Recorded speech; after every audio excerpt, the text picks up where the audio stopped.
Welcome to daily Lenten reflections for Thursday of the fourth week of Lent. Today we shall reflect on the theme, the power of faith and prayer. Faith teaches us all the language of truth. It is faith which enables human beings to respond to what is revealed to them through the scriptures. It is in faith that human beings are called to be in communion with the divine through prayers.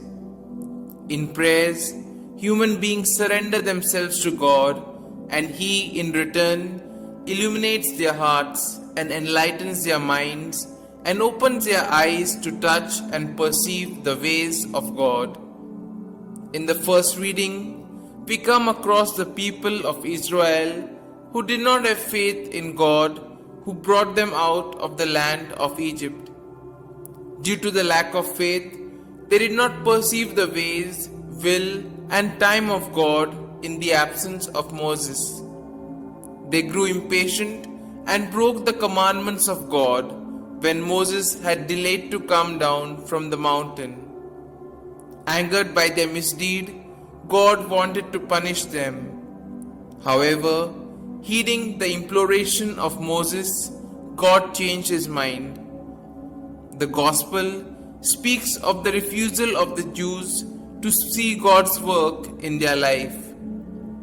Due to their lack of faith, they did not recognize Jesus. Today, both the readings invite us to have faith in the Word of God. We all know that sin is present within us, in our families, communities, societies, etc. Many people do not like to talk about sin because they would consider the word and concept as being too judgmental.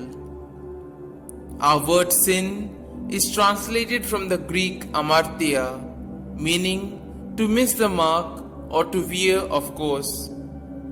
The word amartia is used to describe an arrow missing the mark on a target. When we sin, we miss the mark of doing what is right, just, proper, and morally decent. We veer off course and become disconnected in a loving relationship with God and others. We lose sight of our true selves as being God's beloved children. Sin creates within us a depraved, selfish heart which refuses to care for God and others.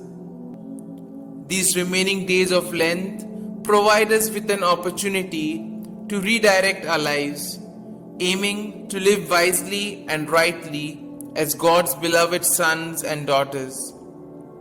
With God's grace, we can turn away from sin, freeing ourselves from the selfishness in which we have entangled.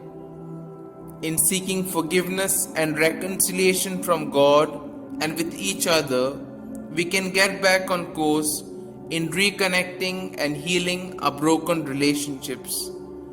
By addressing the sin that exists in our own lives and in our communities, we begin the process of removing the corruption that exists in our midst.